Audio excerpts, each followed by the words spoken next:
আল্লাহ রাব্বুল আলামিন বলছেন সূরা আম্বিয়ার 34 নম্বর আয়াতে যে ওয়া মা জাআলনা লিবাশারিন মিন ক্বাবলিকাল খুলদ, আর তোমার পূর্বে কোনো মানুষকে আমি স্থায়ী জীবন দান করিনি।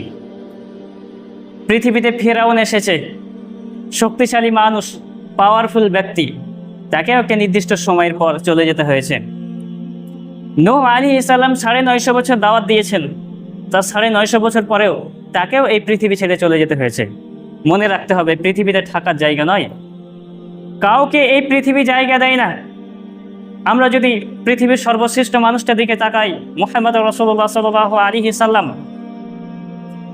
যেই মানুষটা এত ভদ্র, এত নম্র, এত সুন্দর করে কথা বলেন, তার বাচনভঙ্গি অন্য কারোর সঙ্গে মেলে না, সুপারম্যান ইন দ্য ওয়ার্ল্ড, সেই মানুষটাকে একটা সময় পর মৃত্যুবরণ করতে হচ্ছে।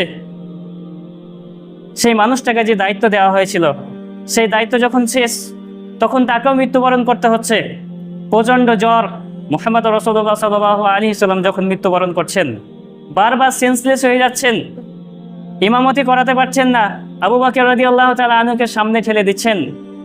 ওই কথাটা যা গত জুমায় বলেছিলাম, তার মেয়েকে তখন বলছে ফাতিমা রাদিয়াল্লাহু তাআলা আনহুকে যে আজকের পর থেকে তোমার বাবার আর কোনো দুঃখ কষ্ট থাকবে না এবং খুব শীঘ্রই তোমার সঙ্গে আমার সাক্ষাৎ হবে।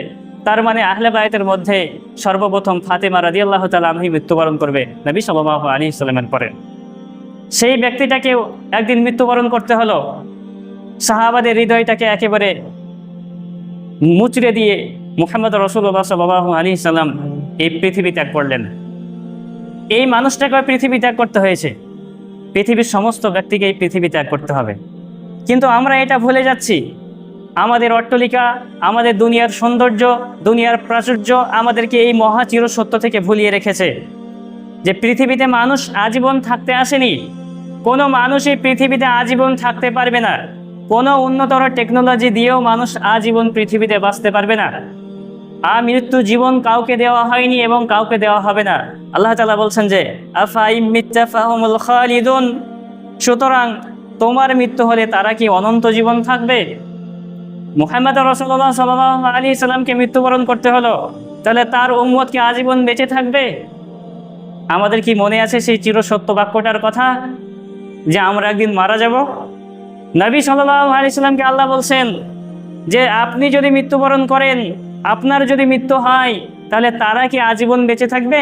না, আমাদেরকেও একদিন মরতে হবে, আমাদেরকেও একদিন এই পৃথিবী ত্যাগ করতে হবে, এই দুনিয়ার মায়া আমাদেরকেও একদিন ছাড়তে হবে।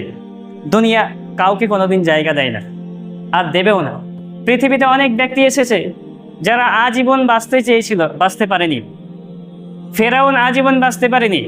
হয়তোবা আপনারা অনেকেই মাইকেল জ্যাকসনের নাম শুনেছেন। তিনি বাঁচতে চেয়েছিলেন বহুদিন। তিনি যে খাবারগুলো খেতেন সেগুলো ল্যাবে পরীক্ষা করা হতো। তিনি কারোর সঙ্গে হাত মিলালে পরে হাতে গ্লাস পরতেন। এরপরেও মাত্র 50 বছর বয়সে সে মৃত্যুবরণ করলেন।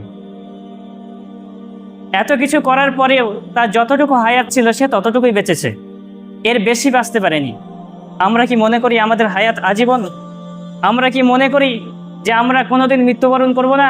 অথচ আল্লাহ রাব্বুল আলামিন বলছেন যে নাহনু কদ্দারনা আলাইকুমুল মাউত, আমি তোমাদের মাঝে মৃত্যু সৃষ্টি করেছি, আমি তোমাদের মাঝে মৃত্যুকে নির্ধারণ করেছি। মানে মানুষের মৃত্যু অবধারিত, মানুষ মারা যাবেই যে কোনো মূল্যে। সে যদি 1000 বছর হায়াত পায়, 1000 বছর ফুরিয়ে যাওয়ার পরেও তাকে মৃত্যুবরণ করতে হবে। মানুষ যেখানেই থাকুক না কেন, মানুষকে একদিন মৃত্যুবরণ করতেই হবে।